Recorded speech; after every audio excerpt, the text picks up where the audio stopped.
Hello and welcome to my first ship review in English. Today, I'm going to be featuring the upcoming Tier 9 battlecruiser, the French Carnot.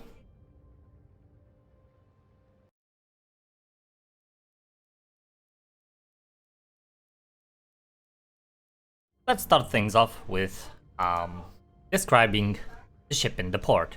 So, the Carnot, with my recommended build, have 60.5k hit points, 19% torpedo protection, is armed with double 3-turret guns with caliber of 305s and single quad turret with also 305s.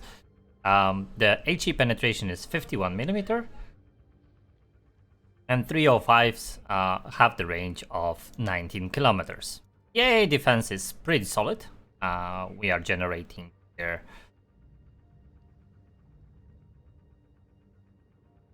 We are generating 6 flags, and we have access to the defensive AA. Maneuverability wise, we have 36.2 knots, and we have a special French engine boost, which we can choose, which we can change for a fighter or a spotter plane, but it isn't something I would recommend. I would recommend running the engine boost with 20% speed. Maximum speed of the Carnot is 43.3 knots. The turning circle is pretty okay. It's 870 meters. Rudder shift is kind of sluggish, but as I said, this is a battle cruiser, so this is kind of to be expected. Maximum concealment is 12 kilometers, which is actually 200 meters better than the likes of Alaska. So let's speak about the armor layout. On the nose, we have 25 millimeters, which can be overmatched by 380 millimeter guns and higher. We have a deck of 36 millimeters and armor belt of 30 millimeters, which allow us to angle to most of the shells in game. We have to just watch out on the armor belt, because everything above, everything that is 457 and above, will have an overmatch on our armor belt. So we have to kind of angle in such way so that we receive the shells on our deck, so we can bounce the most of it. The back of the ship, the aft end, also 25 millimeters, but it is not something very big, so nothing really to worry about. If we take down the nose and the back of the ship, we can see that there is a 27 millimeter athwartship, the casemate armor, and we do have the casemate armor of 210 millimeters and the citadel armor. So it is likely to citadel the Carnot through the front if you are having enough penetration. Basically means everything above 380s is easily going through that. The citadel is kind of underwater, but once you aim for the lower part of the nose, you can pretty easy aim into the citadel. When it comes to the back of the ship, it's exactly the same. This is the flat surface, so when you hit this flat surface from the back of the ship, you are pretty likely to hit the citadel of the ship, which is weakness of the ship. The good thing about the ship is her speed, is her guns, which are 305 millimeters with dispersion of 193 millimeters and a cruiser sigma, which is 2.05. We also have a reload of 21.1 second. And to the recommended upgrades, I would go for main armaments modification 1, the special modification, the engine boost modification 1, which increases our engine boost by 30% duration. Of course, aiming system modification 1, propulsion, camo, and reload.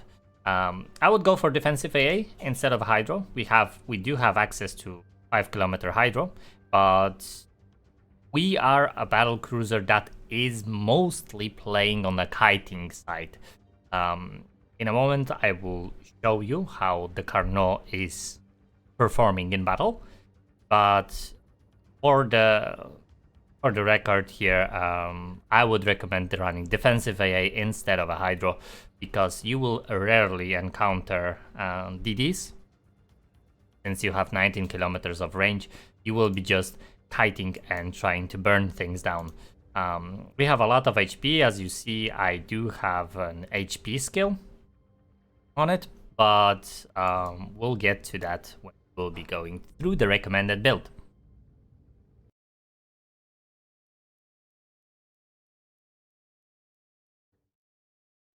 Let's head on to the recommended build. What I recommend on the Carnot is taking a turret traverse, increase the gears, the demolition expert, priority target, superintendent, HP skill,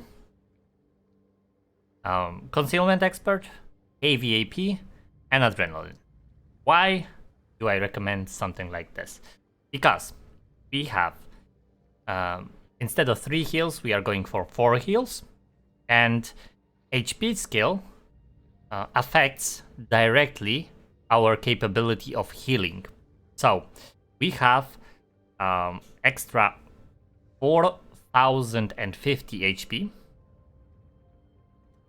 What does it mean is that if we take a look at our heal, it heals by 423 per tick for 28 seconds.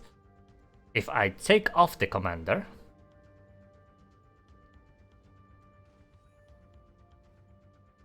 my heal goes from 423 to 398, which is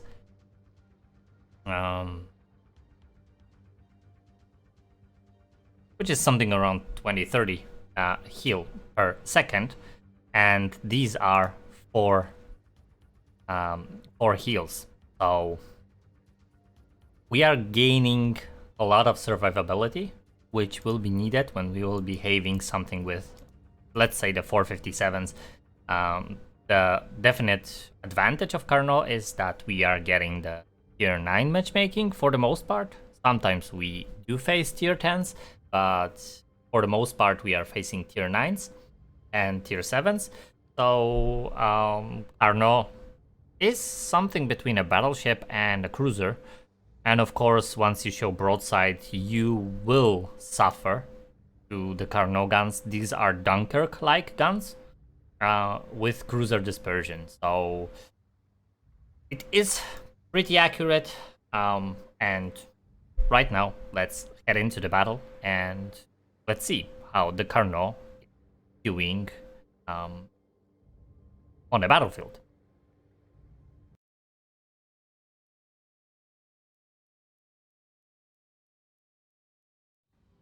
So here we are with our Carnot, or Carnot, or Carrot, however you want to call it. I call it Carnot, because I think it is the way it should be pronounced. We are on the map Northern Lights, sorry. We are on the Northern Lights. And we're heading to support our 2 DDs, the Kaza and the Tashkent.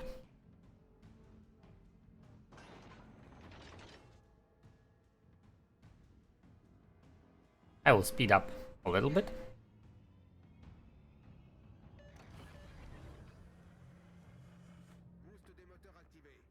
As you can see, I'm gaining speed, and this is the special gimmick of the ship.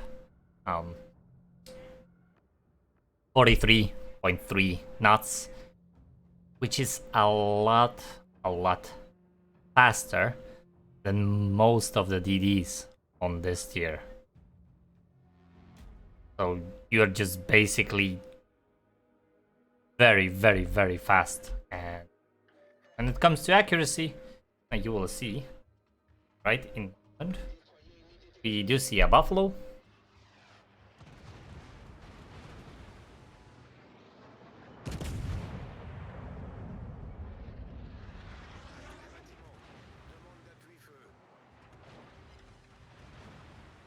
Only 2 hits. Give me a second, I have to turn it for the alternative because for some reason turns itself off every time launching a replay. Now we are switching to AP because Buffalo is kind of broadside and now he is turning to not be broadside. So these were 3 hits for 5k, which is okay-ish. I'm calling the priority target on this Buffalo. Meanwhile, our other side is, I don't know, fighting or doing whatever they are doing. The fire chance on those guns is pretty insane, sitting by 25%. So fire chance is really, really good.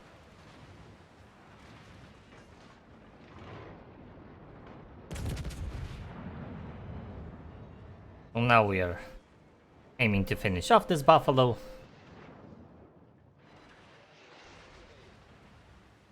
And the DDs are just slowly but surely taking him out.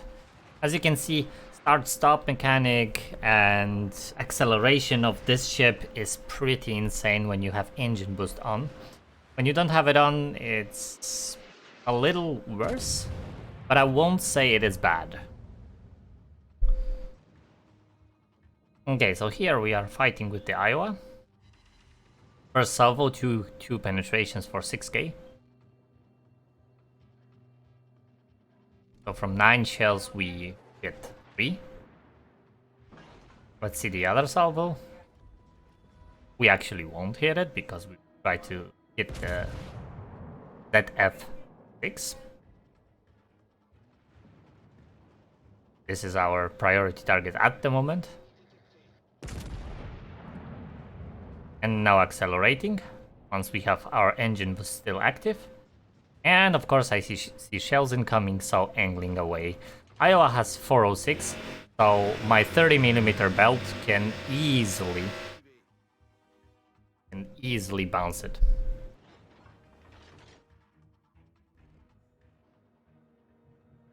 Now, shots for the Iowa.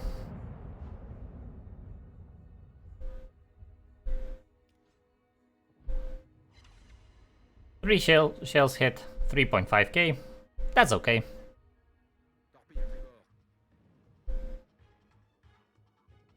Now we can turn around, start shelling this Iowa. As you can see, Carnot is pretty maneuverable. And you can quickly reposition with this ship.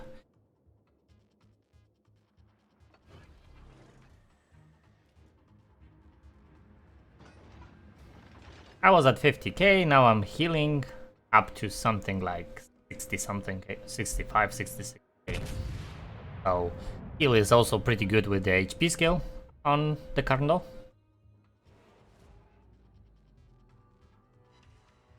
Only 1 shell hit. That was a bad aim from my side. And as I am recording this video, the Carnot still have 1.95 Sigma. After the patch 0.10.8, the Sigma will be increased to 205. So that's why I said in the beginning that the Sigma is 205, because as you are watching this video, the Sigma is already 205, so it's slightly better. Sigma, just a reminder, is a grouping of the shells. So basically how the shells are sticking together, so to speak, in the air. Now I'm turning away and Missouri takes the shot, which will cost me heavily, because that was a mistake from my side. As you can see, I got Citadeled for 21k, but I wanted to take this Brindisi out to help our Tashkent to get into the cap. Unfortunately, the lead wasn't enough that I took, and I will have to take another shot on this Brindisi.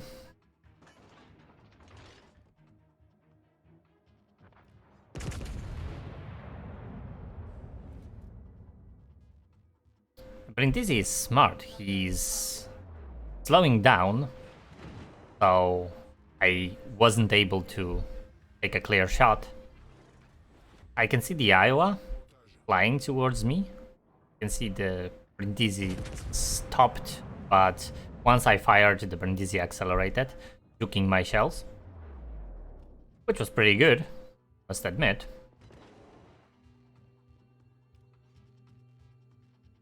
Here I can see the Missouri shot me, but assuming the previous aim of the Missouri, it is likely that she will miss, and she almost missed. So now I'm aiming that, okay, now this guy is forced to sail right next to the island, so I'm taking a shot, but he actually grounds himself.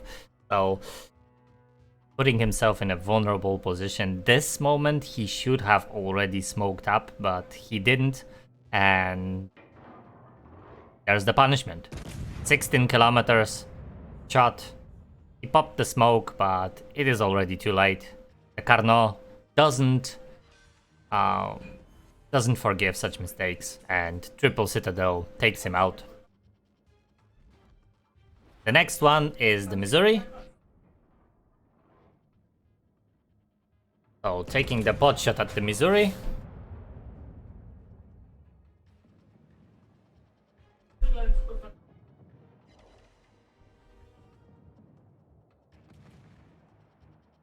Carnot is really great when it comes to kiting. When it comes to pushing, it's not so good, I would say. But you have this heavy hitting AP shells hit for 8.7k with the improved AP skill. So this is pretty insane when it comes to the damage output. One thing that I think this ship is missing is the armor on the front. I would give it a 27 just because it's a battlecruiser. But other than that, the ship feels fantastic. I played a lot of games in Carnot, and I really liked the Carnot. Every time I played, I had fun. I played with the 2.05 Sigma, I played with 1.95 Sigma. You can feel the difference, but the Carnot itself is a great machine. She's a great ship. You will have a lot of fun playing her. You have a lot slower reload than most of the cruisers, but you also have this juicy salvos where you can slap cruisers for a big chunk of damage. So that's it, guys, for my review on the Carnot. I hope you liked it. The infographic about the ship will be posted on my Discord. The link you will find in the description below. Please don't forget to hit the like and subscribe button and that bell notification to not miss the newest reviews. I will try to make the reviews on the ships as soon as they are out of NDA, so that you can know what the ship is capable of. And on my Discord, you will have a full list of the ships that I will be reviewing, so that you can have an idea what are you looking at and how is a certain ship performing in a battle. Thank you very much. I am Fieldy Storps, and I'll catch you guys next time.